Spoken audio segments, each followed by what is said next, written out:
Hello there, dear listeners. We hope you're having a great holiday period with family and friends. We wanted to take this opportunity to highlight something that's going on over on our Patreon. There we are now releasing 2 bi-weekly bonus campaigns. One on the $5 level, which is Shadows of Yog-Sothoth for Call of Cthulhu, featuring Matthew Dawkins as our keeper, and one on the $10 level, which is Rough Nights and Hard Days for Warhammer Fantasy Roleplaying, this time with Craig as our GM.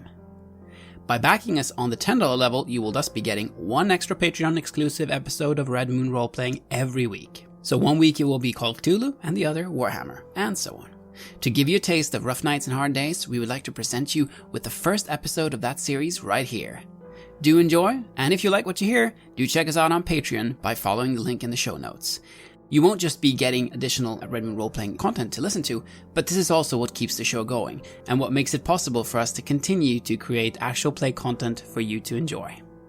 With all that said, here is Rough Nights and Hard Days. It's a rather cold and chilly evening as a boat draws in to a small inn on the Great River Reich. This boat is making its way to Altdorf, not too far off. Altdorf, the great capital city of the Reichland, and of course the Empire itself, and the Old World. Troublesome times in the Old World. Many things are afoot. Rumours of provinces potentially going to war, other provinces potentially being rebellious, and all sorts of ill-favoured rumour on the rivers. Mutant attacks, followed swiftly by an imperial proclamation that there are no mutants in the Empire anymore, so you don't need to worry about those, which confuses people since they still happen. And of course, all the enemies the Empire has to the north, the south, and the east. But all of that is not important as this boat, the Old Maid, draws in to this inn. The Free Feathers. The Free Feathers Inn is an average travelling inn by the River Reich. It obviously gives shelter to boats and coaches, for there is a road here as well. It is not too far off from the nearest village, only a day's travel. But as everyone knows, if you're not in a very large convoy, it is very risky to travel the roads at night. And so people stop off at places like this. It's not the most fortified place, but it does have a large stone wall surrounding its small part of territory. It is a 2-story inn, with a fine bar room at the bottom, and plenty of rooms, at least 20, on the upper levels. It also, of course, has a stable, a smithy, and an outhouse. It faces the waterfront, and that's where the walls meet the water. And if you're coming by road, you'd have to either go through the front doors of the inn, or through a little gatehouse that leads, of course, to the stables. The boat is stopping off for the night. It is roughly the equivalent of 8 or 9 in the evening. There are not too many people on this boat. It's quite a quick travelling boat, carrying some sort of merchant cargo to Altdorf for trade. Its captain, a swarthy man by the name of Hans Freiner, has only 3 or 4 crewmen with him, and only space for 1 or 2 travellers at a time. However, he is doing quite well for himself, having received quite a lot of coin from the 2 travellers present. One of them is a nobleman. A nobleman not exactly doing very well for himself, especially considering he's having to travel as incognito as he can, with no servants, but hopefully there's only so many stops at inns before he reaches the city of Altdorf, where he's hoping to mingle with the courtiers and some family connections and, well, prove his family worthy of the Emperor. Who is this man, and what does he look like? I'm Sebastian, young man with auburn hair, wearing traveler's clothes. I've tried to make myself blend in with the other travelers, even though, of course, I do have my finer clothes with me packed in the bag, just, in case I will run into any other nobles, which I do imagine that I will. In fact, I am not just any traveler. I am Sebastian von Schlüssel, the second son of Baron Harald von Schlüssel of the barony of Teufeltal in Ebersreich. Things are not great there recently. The Emperor's been taking charge of things, which is, well, something that I suppose he can do, but it has put our family in a bit of a difficult situation, and, well, my father has been naturally quite stressed. We had a bit of a falling out, you might say, where he made it clear in no uncertain terms that I was, well, not doing enough to uphold the honor and dignity of our family. Now, I don't think that this was what he was intending for me to do, but I have chosen to take him quite literally in what he said, and I have decided to head out and prove myself. Head to Altdorf, head to the capital, and actually do something for the family. What I would do, I don't really know. I'm sure we'll find out, though. I'm a noble after all. I'll meet other nobles. We'll figure something out, and we'll make sure that the family is taken care of and will again prosper. So that's why I'm here on this boat now. Indeed, and it certainly is a fraught situation back at home. Yes, the Emperor, Karl Franz, he has done something almost unprecedented. He has secretly, via a few quick orders here and there and a large army, taken the Duchy of Ebersreich for himself. Now, of course, technically, that's fine. He's the Emperor. He could do what he wants. But you would know that there is supposed to be legal procedures. In this case, he has ousted the ruling family of the duchy. And currently, therefore, there is no ruler of that duchy, bar the Emperor himself. It's caused a great deal of stress, and the entire duchy is in a state of chaos, as several noble families, counts and barons, attempt to court favour with the Emperor, but it's rumoured the other half are actually getting ready for a civil war and will support the rightful rulers of the area, the von Jungfrieds. That's why a very large amount of the Imperial army is currently stationed in Ebersreich. It's certainly a fraught situation, and you are aware that your father wants very much to prove that no, they are for the Emperor. But so are many other people, and the balance of power is fraught. Perhaps all that's a bit above you, especially since it's not like you'll be... Well, hopefully you won't be the ruler of the barony anytime soon. That would be your brother. It would be. But you never know. If there's a civil war, perhaps something will happen to my dear brother. I mean, I love him. I don't want anything to happen to him. But if it should, I think I'd make a fine baron. But I'd have to prove that first. Indeed, and of course you aren't remotely worried that apparently there's also rumours of civil war in other parts of the Empire. There's a big bit of trouble brewing between Oostland and Talipland, something about one of the families accusing the other family of killing their crown prince, some nonsense like that. And of course rumours of uprisings in Nordland and political brewings in the Sundland and Nuln. But again, I'm sure it will all pass soon. These things happen all the time, don't they? Probably. Perhaps.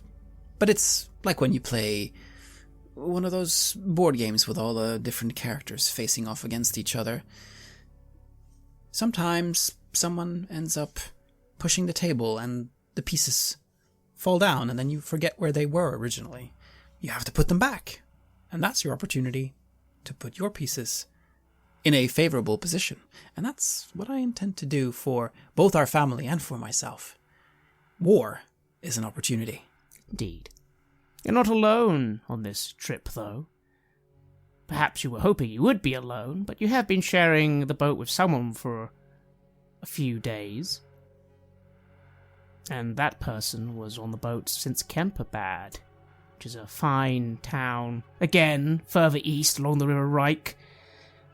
Also quite an interesting town, being a Freestad, which means free town, which means it's one of the few places in the Empire that actually is a town that directly answers to the Emperor. It doesn't necessarily have a ruling noble, but instead a council. And that is Gunnar Stark. Gunnar Stark Who are you? What do you look like? And what are you up to on this boat, hoping soon to get back to Altdorf? Yes, I am Gunnar Stark. I am, well, the son of working people, hard-working farmers in the village of Norholt. When I grew up, I liked the simple life. I liked to wrestle and fight. And I wanted nothing more than to become a great warrior, maybe even a knight. Now I'm a man fully grown. I'm 17 years old, and I've been set out into the world through some strange, well, very strange events. As it started off, well, things were quite as normal in the village. We were working hard and getting the year's harvest in. I think I was about 15 at the time, 2 years back. Has it been that long already? When suddenly I started seeing strange colours and things, and smelling smells that no one else could.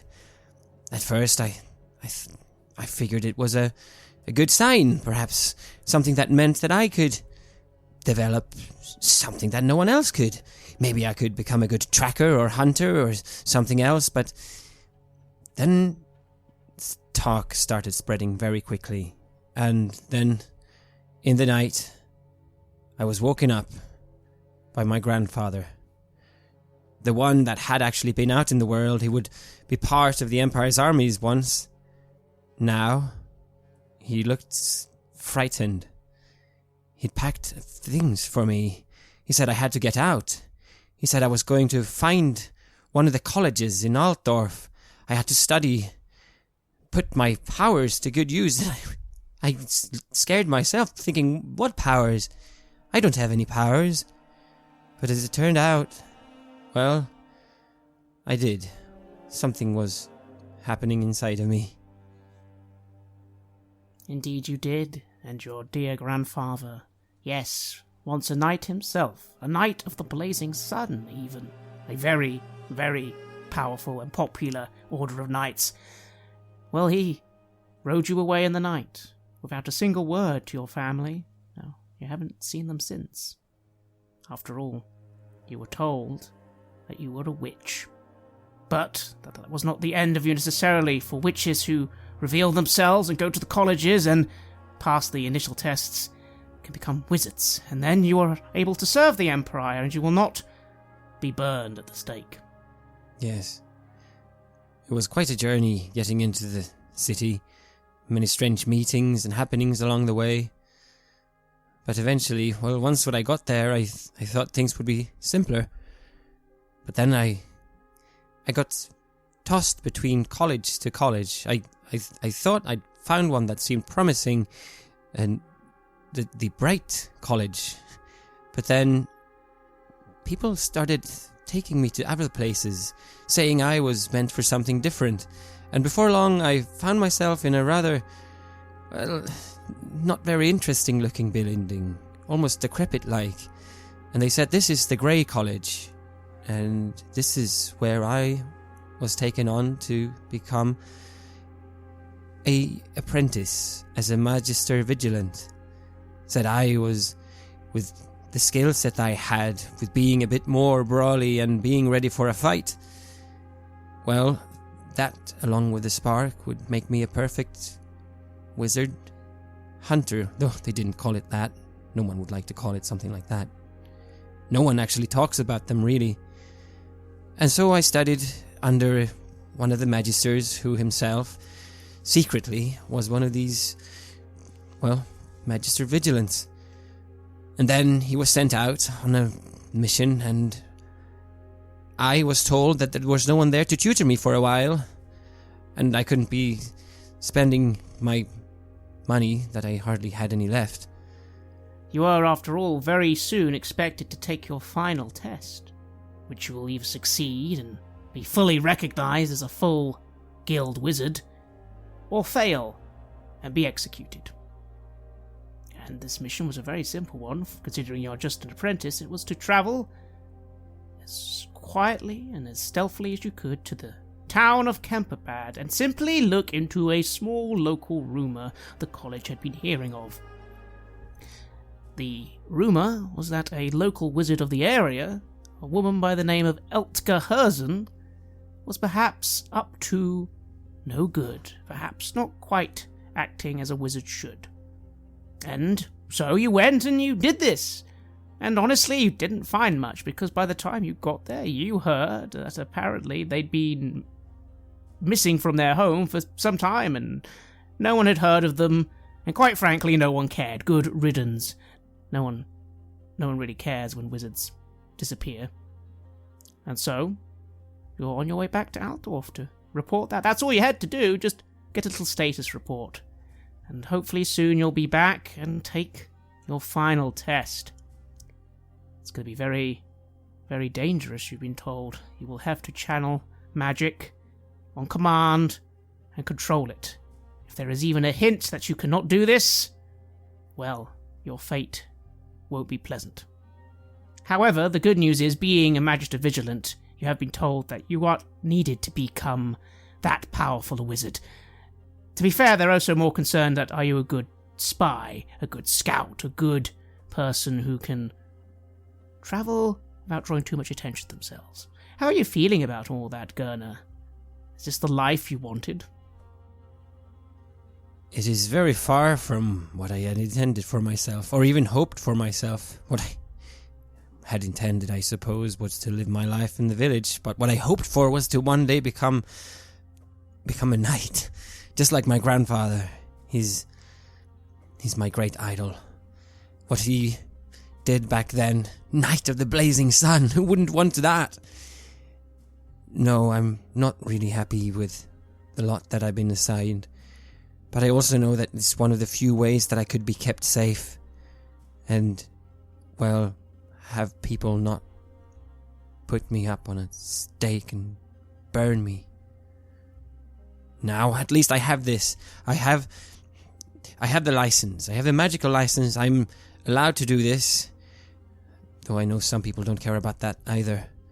So I still have to be careful about who I am. Though they certainly don't. And yes, indeed, you do have an apprentice license.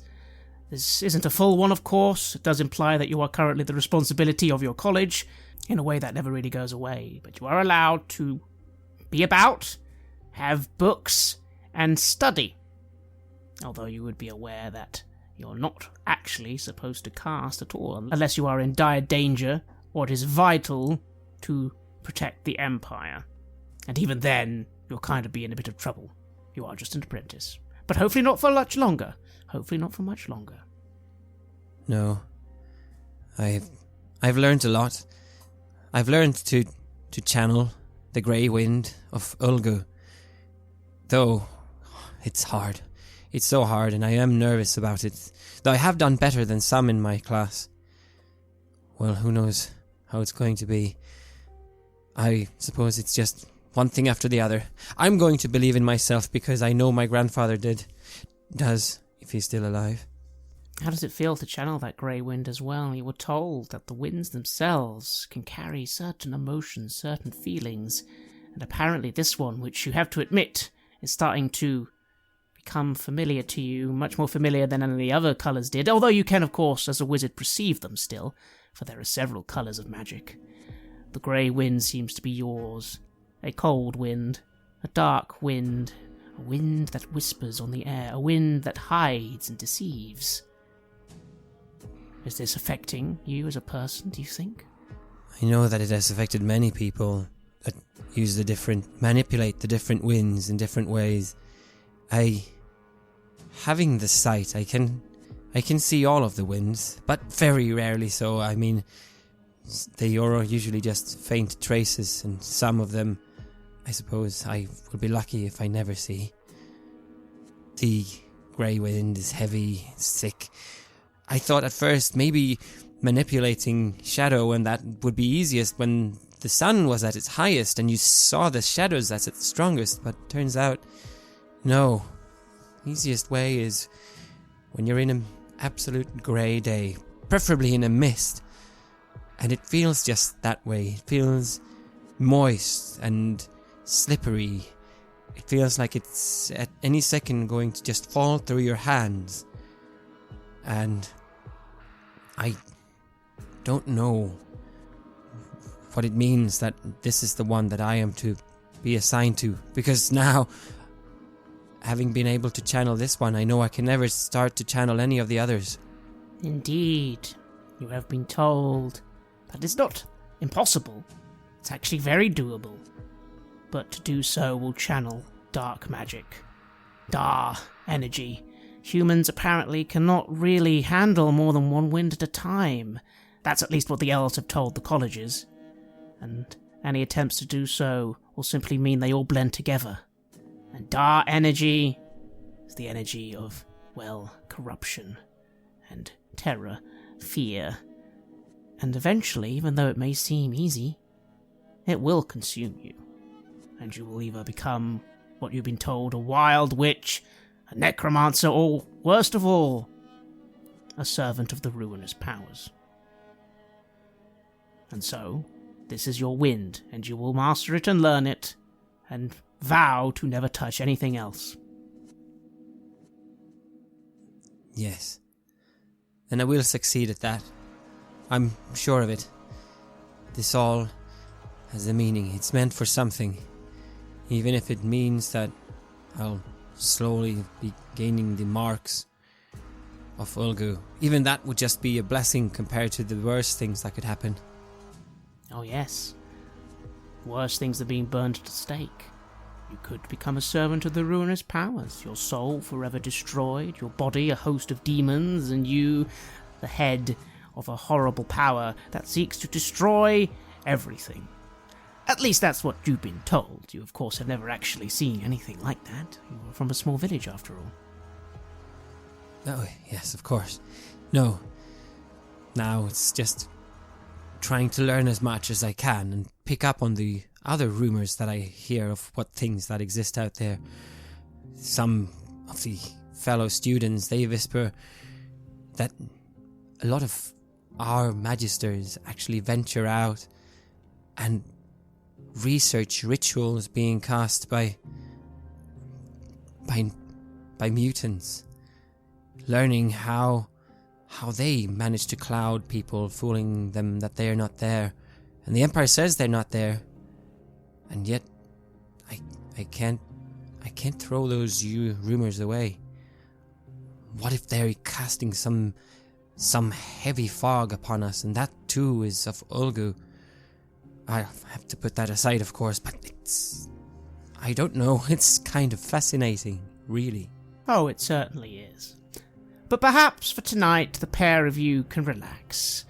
Sebastian, you don't need to worry about finding glory tonight, and Gunnar, you don't think you have to worry about being seduced by chaos tonight. No, tonight, here we are, the boat slowly rocking up to this inn, and your only goal is to get some food and sleep. In the morning, you travel to Outdorf. What do you do, Sebastian, as the boat moors in? The boatmen tie the boat. You can already see there's a very large boat already here, and that's already been tied to the dock, and there's a bit of room for a few more boats.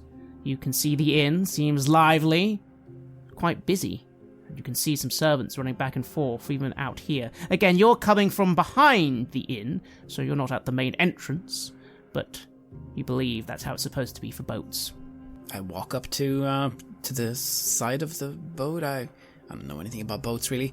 I'm assuming it has some kind of name. And I look out, and I'm really excited, actually, about the possibility of getting off this thing. I mean, it's very constricting to be stuck on a boat for such a long time. And, well, the Reich isn't... I mean, it's not that much fun, is it? It's just a river. There's not all that much to see. It's forest, and small dwellings. Villages. Exactly. Although, again, you've seen plenty of villages. You have a few villages of your own back in the barony. If you've seen one village, you've seen them all. I mean, it's where the commoners live. It's not that interesting. No. I much more look forward to Altdorf, to one of the big cities, to see what they have built there, what the nobles, what the high peoples of those places have created. That is what I look forward to seeing. It's certainly exciting. You've heard rumours of the white walls. You're looking forward to seeing them. Apparently they shine resplendently as far as the eye can see. That sounds glorious. And yes, I'm very excited, as I said, mostly just to get off this boat. But I'll look to my traveling companion, I suppose, as he is. We've been on this boat together for a while now. I've, of course, not revealed that I am a noble. I don't know if you've been able to catch that or not. I'm assuming I'm not necessarily that good of a spy or, well, someone who pretends to be someone who they're not. I, on the other hand, am quite... Well, I've learned to figure people out a bit by how they talk and how they carry themselves. But if you've only introduced yourself as with your first name, I suppose I wouldn't call you milord, which would come normal otherwise. That's what you learn in the countryside. Treat the nobles with whatever respect that they're used to and try not to stick out, because they will just have their way with you and your friends, and there's nothing you bloody well damn can do about it. I'd like you, Gunnar, to roll a perception roll. Sebastian, I'd like you to roll a coolness roll. Let's see if during this trip you've been able to hide your mannerisms. That is a 53. That is a failure. Ah, and what do you roll, Gunnar? I roll 77, which is also a failure. The truth is, Sebastian, some of the boat staff you think maybe have recognized who you are, or at least your bearing. It's so hard not to just give people orders and command things, but you think you've done a pretty good job. Gunnar, he's done a terrible job. But, Gunnar, you've also never actually met a noble. So, you think he might be a merchant of some kind, or maybe he's someone hiding something, but you would have no idea, sadly, that he is indeed a noble. He has successfully fooled you, at least, but not many other people. Well, I look to Gunnar and I'll say, oh, we're finally here. At least one stop closer to where we're going. Oh, I can't wait to get my feet off this boat. I don't have the legs for it, really. Neither do I. Well, but it's been not a horrible trip, at least. The staff here on the boat have been very kind. As I climb off, I go by the master of the boat, not giving him any sort of tip or anything. Why would I do that? I don't have the money for it. And I look over towards the inn and I nod to what you're saying. Oh yeah, no, it's not been too bad. This place, though, seems very busy, and look at that big one. And I gesture over to that of the boat. Ah, yes. I wonder what that is. Is there anything identifying whose boat it might be, or what? You know what? I'll ask one of the mates on the ship here. That big boat over there, is that one that you know? No. Looks important, though. Must be some other travellers. Bigger boat than us. And he shrugs. I shrug back. I shrug too. If you wanted, though, Sebastian, you could actually look over the boat yourself and roll law heraldry. Ah, yes. I shall do that, then. That is just barely a success. You actually look the boat over, and obviously the boat itself is just a boat. Doesn't seem to have any official symbols on it, implying it's probably just a high-class liner. Probably used for, well, actually, people of your station, you'd think. It's a big-looking boat, could carry 30, 40 people, you think. But then you do recognise that someone has got a few flags on the front, and those flags are from somewhere you just about recognise. Again, not very well, but two griffins fighting each other over an anvil. Is that... You think you know that that's a noble house from somewhere. You just can't quite remember where, but that is a herald. That is the heraldry of a noble house. You just can't remember exactly where. Probably not one from your duchy, therefore. Other nobles here. Oh, that's interesting. I wonder if I'll meet them. I nod to Gunnar. Some nobles. You know how they are, I say, trying to pretend that I'm not a noble. Oh yeah, no, They do their thing, right? Better stay out of their way. Good to know. Maybe better stick to a corner for ourselves. Unless, of course, you have business with them. I don't think I have business with these nobles, but let's see. Let's see. I mean, the world is filled with opportunities. Let's see if we can make use of the ones that are offered to us here. Yes, sure. Opportunities. I feel a bit hesitant as he says this and starts looking so confident as he's walking up to the place. But I'm sure there's a table in a corner somewhere that we could get. Oh, it's 2 floors. I don't know. Hopefully there's still rooms left. Hopefully. It does seem very busy. As you begin approaching the inn from the side you're at, you notice that obviously you're supposed to go via the stables, which eventually lead to side doors to the main tap room.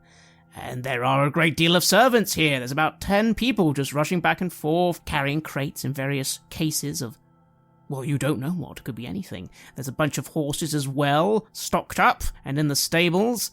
And then finally, as your boatmen take their leave from you, they're probably going to sleep either on the boat or try and find somewhere inside a general room. It's normally the way things go, that there are always rooms for the boatmen and the coachmen, but of course they are rooms that are shared dormitories, almost, rather than proper rooms.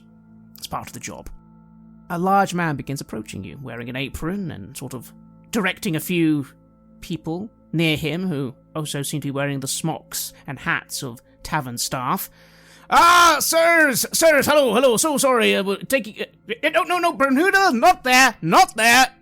My goodness, we are so busy tonight. Rooms, I can get you rooms, not much though, sir. He looks to you first, Sebastian. So we got some rooms upstairs, 5 silvers, are you 2 gentlemen sharing a room, then you can split the cost? Oh, yes, we are common travelers. We don't have an unlimited budget. So, yeah, sharing a room sounds fine, right, Gerner? I say, nodding to him. I mean, I'm very happy with something quite simple for myself. 5 silvers sounds a little bit on the steep end. Oh, nonsense. We'll share in 5 silvers. It's fine. Remember, opportunities. You have to spend money to make money. The man gives you, Gunnar, a little bit of a look as you suggest that 5 silvers is a bit pricey. I mean, to you it's extremely pricey, but you have been told that actually in places beyond your village, that's actually quite a standard fare for a traveller at an inn, and that's the reason why a lot of villagers don't travel that much. They can avoid it. And I'm about to offer myself to sleep in the stables, but Sebastian keeps pushing it a bit, and maybe he'll feel generous today. In that case, the man looks to you, Sebastian, and simply holds out his hand. Yes, room number 8. I can give you the keys inside. Yeah, 5 silvers, sir. And I'll give him the silvers. I'll hand it over. Thank you, innkeep. Yes, Gunnar, we have our room now, so let's get going. Very well then. Yeah, room 8 upstairs. You can make yourself at home again. You're just in time for final supper. 10 coppers for a standard, a silver if you're something fancy, and yeah, he leans forward. Don't be bothered by all the guards. We've got some very important guests tonight, and they're kind of taking up whole left wing. You'll notice them, so don't go past them, but otherwise the rest of upstairs is, well, not off bounds, but just don't bother them. Might I inquire as to who it is that's here, just so we know how to best address them, or to avoid them? Would you like to make a charm roll, please? All right. This is something that I'm relatively good at. 2 degrees of success. He nods and gives you a bit of a look over. He seems to be at ease with your quite charming nature, and of course you are quite a charming individual. You've been taught by the best to be polite and diplomatic, especially when dealing with peasants, such as this man. Yes, it's a whole party of the Graven Maria Ulriki of Amberstein. Amberstein. These names, do they mean anything to me? I mean, I do know about other nobles. I have Lord Heraldry and Lord Reichland, but would I happen to know who these people are? Indeed. Please roll Lord Reichland and give yourself a +20. That is 2 degrees of success. Well, he didn't get round to saying the surname. That would have been helpful. But Ambostein, that's a town somewhere near Null, you think? Quite a big one, and Null itself is a big city. And a Gravin, well, okay, she must be one of the rulers of that area. Maybe not the ruler, you don't quite know. It's sometimes very difficult. There are an awful lot of Grafs and Gravins and Barons and Dukes and Crown Princes, and you've learnt, being a noble yourself, that often the exact hierarchy is very, very clouded. One countess might be no one, another countess, well, the Countess of Emmanuel of Null is herself an elector count, despite also being a countess. Very confusing, but luckily you have been taught exactly how confusing it can be. The Ambersteins, from Null, no. I see. Well, yes, we are indeed blessed with fine company then. Yes, well, not from Null, it's just down from Null. It's part of, is it Wizenland, I think? Yes. Maria Ulrich von Liebowitz. And that finally clicks for you. Von Liebowitz. That's the family of the Countess Emmanuel von Liebowitz. This must be someone related to her, and, well, that's an elector count. One of the most powerful people in the Empire. I just nod at that with big eyes, like, oh, well, you'd better treat them well, then. We will do our best, Anyway, do come in. And he gestures for you to follow him inside the main tap room, which is currently abuzz with, well, a bunch of tables, all currently occupied by a very large group of people. Lots of guards with heraldry. You, again, recognize the heraldry of House Ambostein.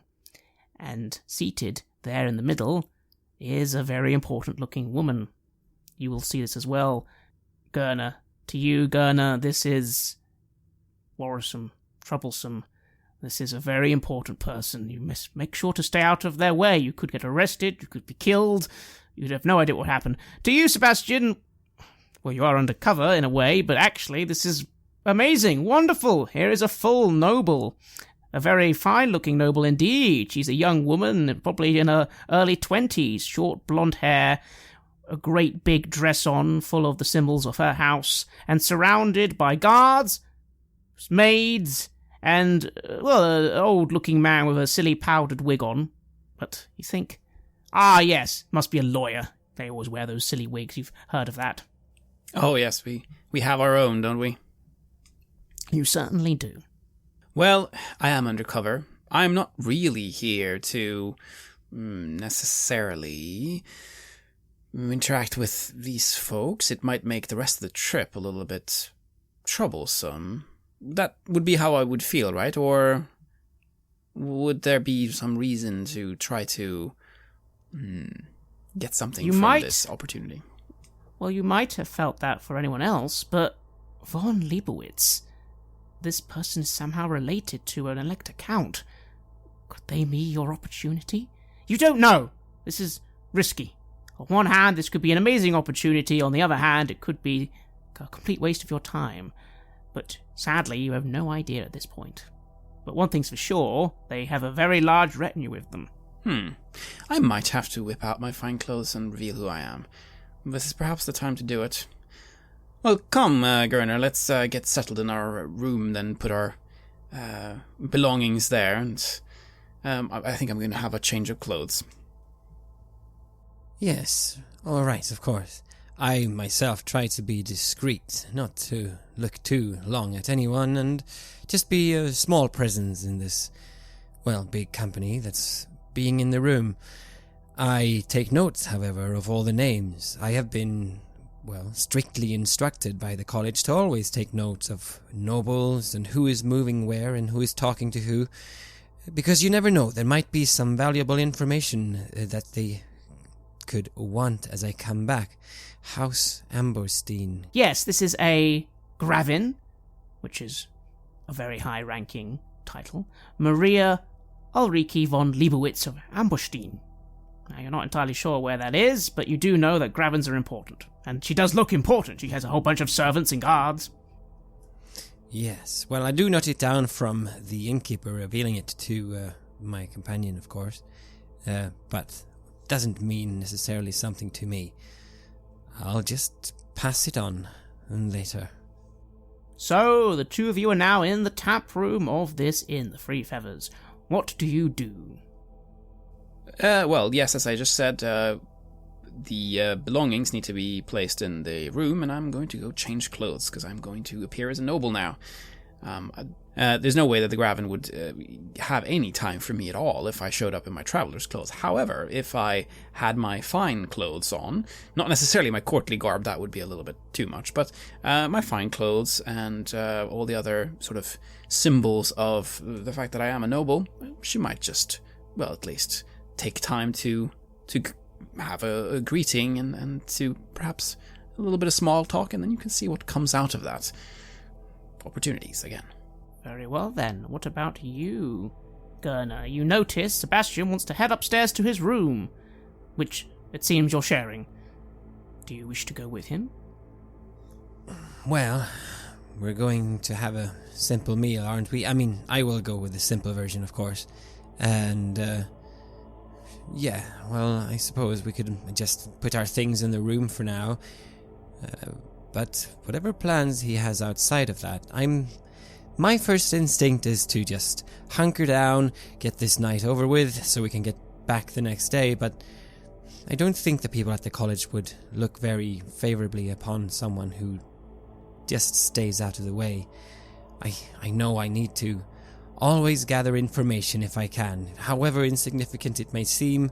If I have an opportunity to talk to people and to learn something, I will. However, not among the nobles, perhaps. Maybe more around the stable yards and the smithy that's there. See if people has anything they would like to share.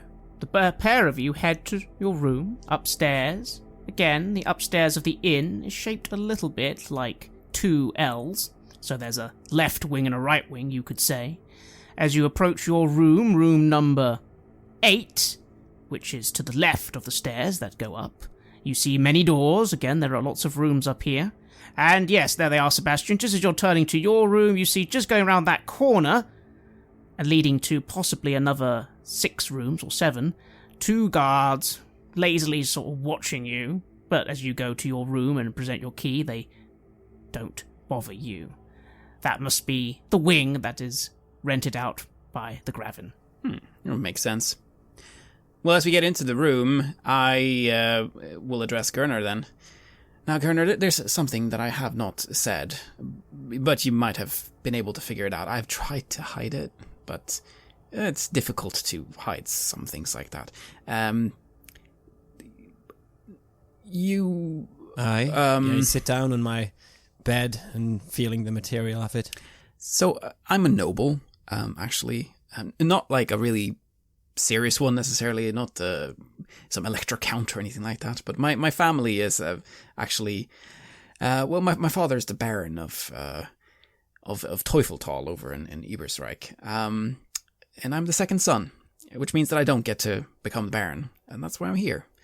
I'm going to go and introduce myself to the Graven downstairs, because she is related to an elector count, and that is a connection that will be very, very valuable to have once things here, become clear again. I don't know if you've noticed, but all the nobles, it's a lot of power games going on right now with everything that the Emperor's been doing, so a contact like this one, too good to pass up. I just look at you with a blank face for a while, and then I try to gather myself, because I feel the fool, having completely been missed this, actually.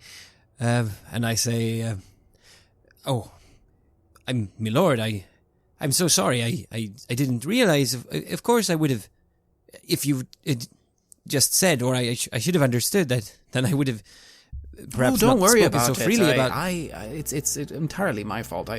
I didn't make myself known in that way. You have done nothing wrong. You've been... But sharing a room, that would not be very appropriate.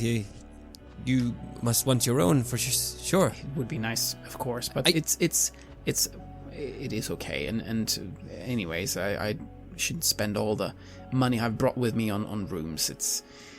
Again, I'm the second son, not the first one. I've had to get used to not exactly being the priority, so don't worry about me. Of course. But yes, I understand, and you will want to join your the people of your ranks.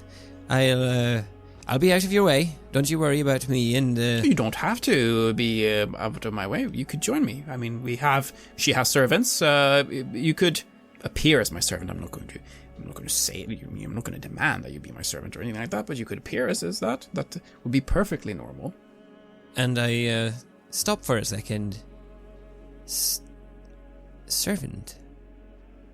And you see a little playful smirk trying to keep its way from my face, but it's spreading. Well, that would be something I could do, yes. If that's something you would like me to do. If I would pass as a servant? It would make me appear more important.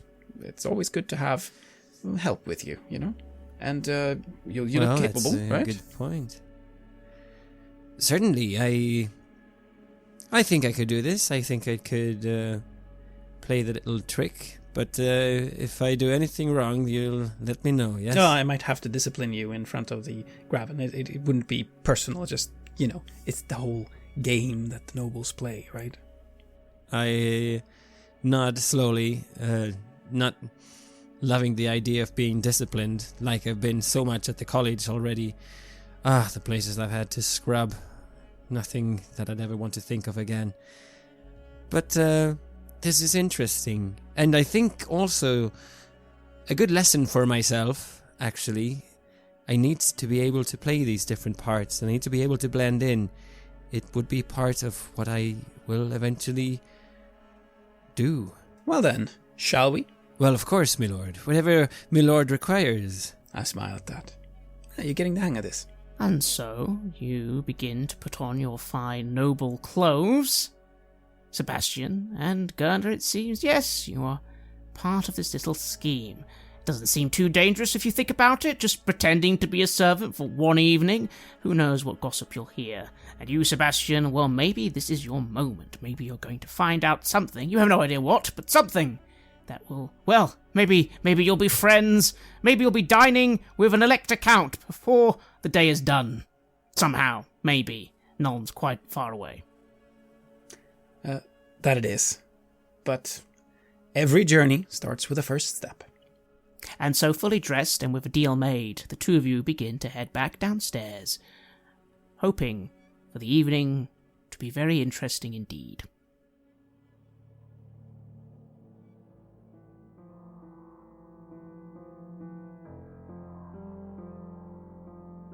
You have listened to an episode of Red Moon Roleplaying, where we play Rough Nights and Hard Days for Warhammer Fantasy Roleplay 4th Edition, published by Cubicle 7. The music was made by Flowers for Body Snatchers, Wordclock, Metatron Omega, and Apocryphus, and was used with permission from their label, Cryochamber. Check out their website at cryochamber.bandcamp.com or their YouTube channel for some moody dark ambient. We'd like to give massive thanks to our champions of the Red Moon, Martin Heuschober, Simon Cooper, David, Julia, Camilla, Bob Lange, Cameron, Antxon, and Graham Barey for their generous support. And we'd of course also like to thank all of our other patrons. Without your support, this show would not be possible. If you want early access to our content and to hear raw versions of our recordings right after we've done them, or get your name announced as a champion of the Red Moon, do check out our higher level tiers on Patreon. It's a great way to get more Red Moon roleplaying in your life and to help us keep the show going. Thank you again for listening, and remember, there are no mutants in the Empire.